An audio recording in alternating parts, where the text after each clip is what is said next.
Hey everybody, today we are talking about Peach Cobbler Murder by Joanne Fluke. We start this murder mystery with Hannah Swenson very worried about the new development across the street from her, nearly across the street from her, and it is Shauna Lee's new bakery.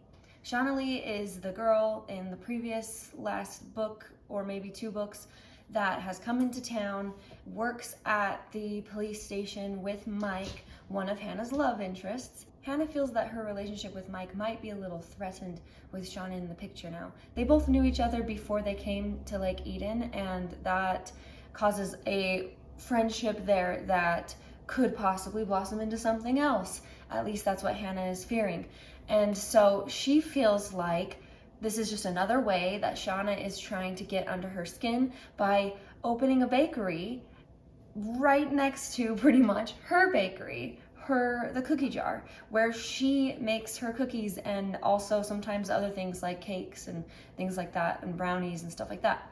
So in this story, basically, she's really worried about her bakery not making it because all of the people that really love her food have started going to try out Shauna's bakery, and it's making her business go way down. She's hardly having anyone come in to see hers, and everyone says, oh, I'm just scoping out the competition. I'm trying to, see what it's like so I can come back and tell you.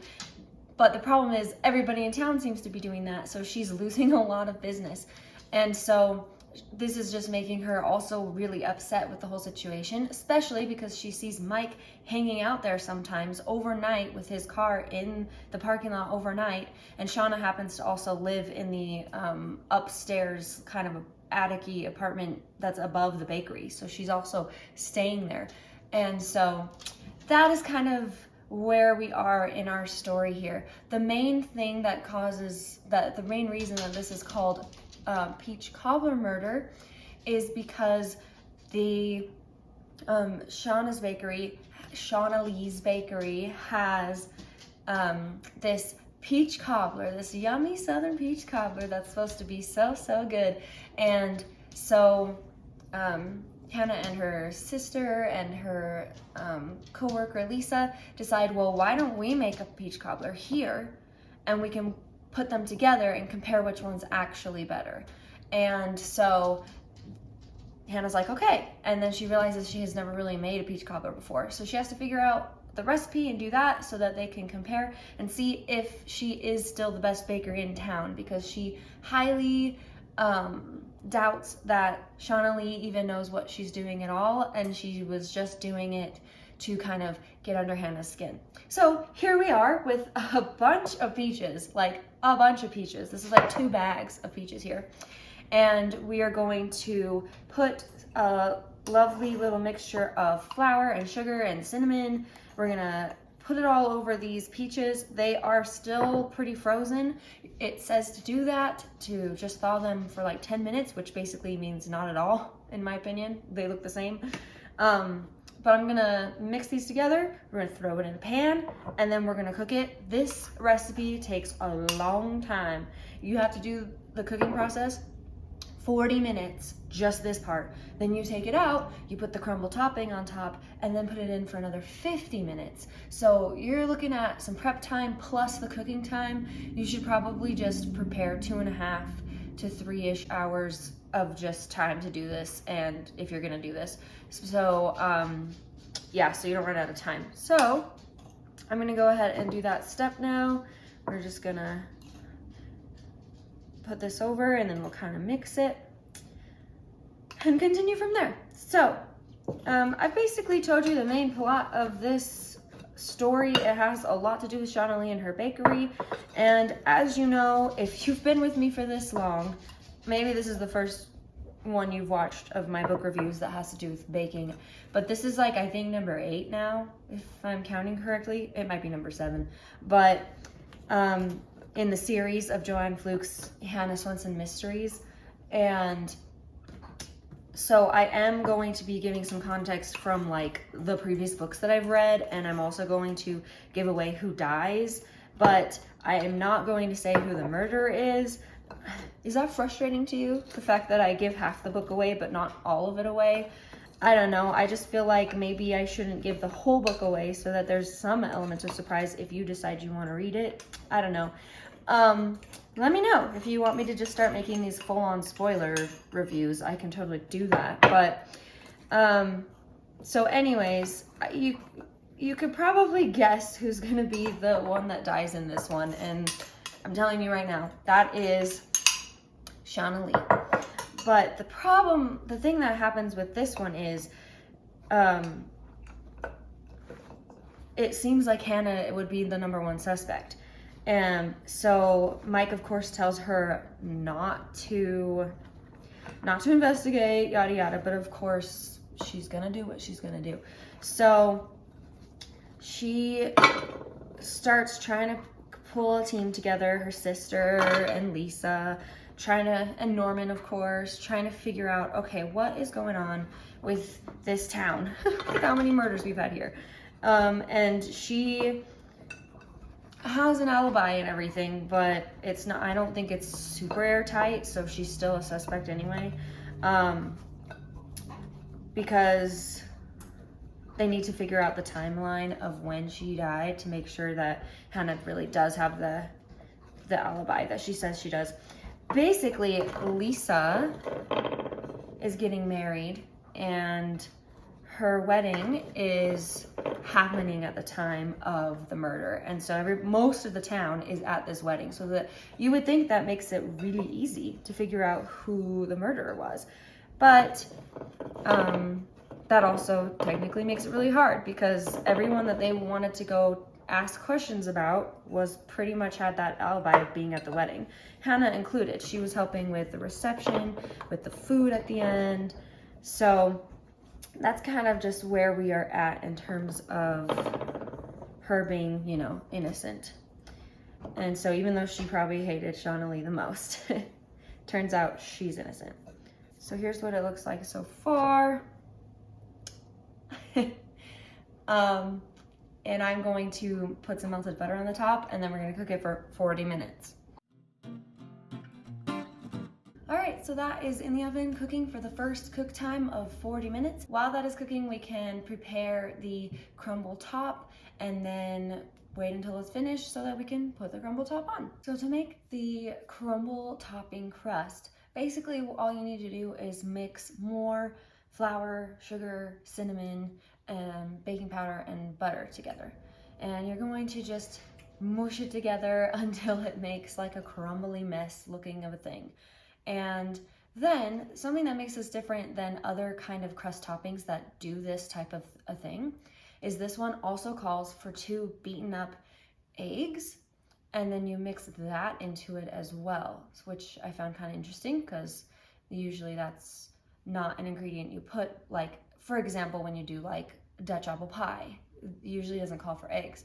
But we are trying to make more of a cakey dessert with peach cobbler, so in that sense it does make sense that you would want to have eggs so that it would resemble more of a cakey structure to it, consistency, texture, and that kind of a thing. So the last step would be just to put this on top of the peaches that have been cooking, and then put it back in the oven for another 50 minutes. While we're waiting though, I thought I'd go ahead and finish telling you a bit of the story. So what happens is essentially the same as all of the previous books. Hannah is going to get together with Andrea and with Lisa and Norman and try to figure out why someone would want to kill Shauna Lee. This book actually has kind of a twist to it that is different than the other books in the sense that this one was kind of accidental in the way that they realized that possibly Shauna Lee was not the actual target. She has a sister, and this sister has been in town. She's kind of the one that she recently just acquired a lot of money because her husband passed away in the last few months, and she got all of his money from that. And so that's how she was able to help Shauna Lee open up her bakery. And so she's been staying in town helping with her sister and everything. And they realize that Shawnee and her sister, whose name I'm blanking right now, I want to say it's like Valerie, but I might be wrong. They look very similar. They look alike, and they're wondering if maybe the killer actually was meaning to kill Valerie instead of Shawnee, and that would change the alibi, or that would change the motive for the killer if they were trying to kill the other sister instead. And so now they're trying to make connections to people that would have known Shaunaleigh's sister and who might have something against her sister instead of her. And so that's kind of where the book leads into figuring out who the person is, who the murderer is of this book. Then something very interesting kind of happens at the end. As you know, we have had this whole Mike/Norman/Hannah situation ever since basically the first book, ever since Mike comes into the picture and Hannah befriends both of them and starts going on dates with both of them and isn't committing to either of them. And we're just thinking, come on now, let's just settle with one of the men. Like, you have two great choices. Who do you love more? Marry them already. That's kind of the way that her mother feels about it anyway. So that something really interesting happens at the end of this book concerning the two men.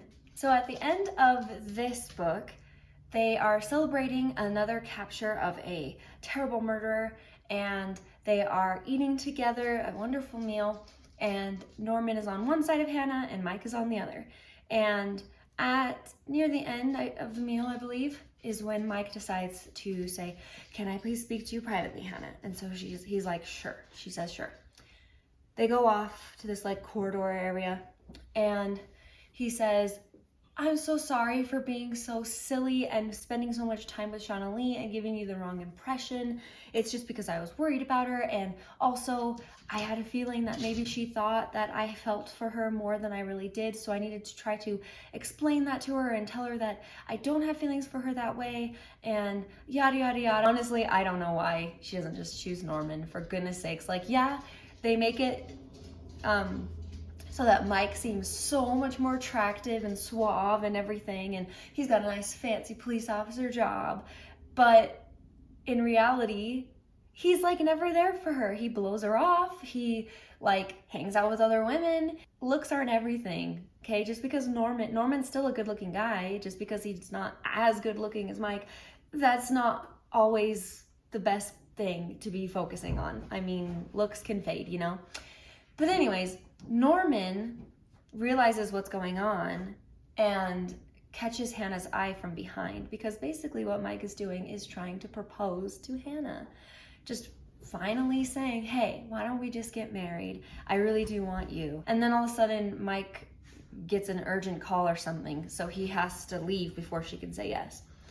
And then meanwhile, Norman comes to Hannah and is like, "Hannah, do not marry Mike.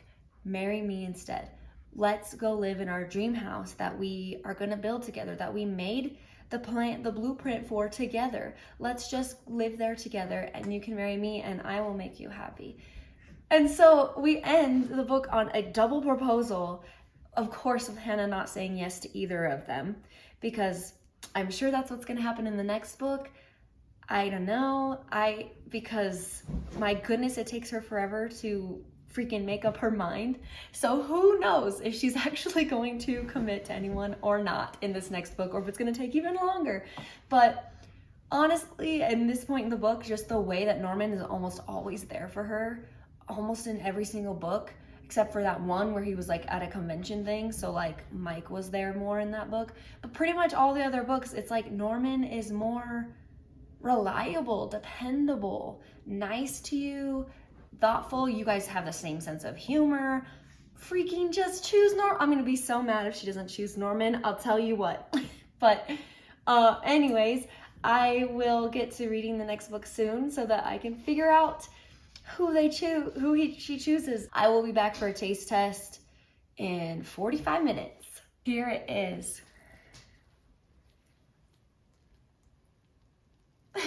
You can eat this nice and hot, you can eat it cold, you can eat it room temperature, you can have it with whipped cream or ice cream on it. Usually I like ice cream, but we don't have any plain vanilla right now, so I'm probably gonna just do whipped cream. Probably should let it rest a little bit because it's really hot right now, and maybe have it when it's still warm, but just not super hot.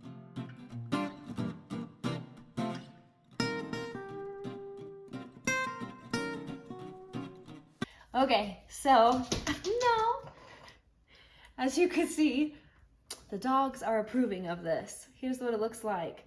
Not the most flattering looking thing, but that's kind of the point of cobbler. It's kind of just a mesh of good flavors, I guess.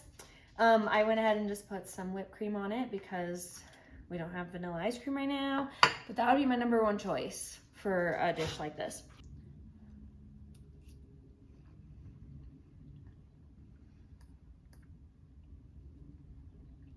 Yum. It's really good. The peaches are not too sweet, they're not too tart. The crumble topping, it's really nice and crisp. It is cakey because we put those eggs in there. Yeah, I really do like the way that that is like a cakiness and then crisp on top though. And it kind of looked like it was burnt, like not burning, but it was getting a little dark brown on the top in some areas, but it actually tastes totally fine. So I am definitely going to finish this. And yay, to another successful food from this series. This one, as well as the cookies, turned out really well last time. And then I think the blueberry muffins I made, which was I think book number 3. And then I think book number 2 was the strawberry shortcake. And that, I need to make that cake again. It's been like a year and I remember how much I love that strawberry cake. So I definitely want to make that again. This one, definitely if you have time to wait for it to bake for so long, you know, do some chores while you're waiting or relax, read a book while you're waiting. Then yeah, give yourself a good amount of time to make this. And this is a great way to do it. So yeah, anyway, thank you so much for watching. Thank you for listening to my review on Peach Cobbler Murder. The next one I think is Cherry Cheesecake Murder, I think is the next one. I'll have to double check that, but if that's the case, I'm really excited because I love cheesecake. So I'm excited to make a cheesecake for sure. But yeah, anyways, thank you. I appreciate you. And I will see you in the next one. Bye.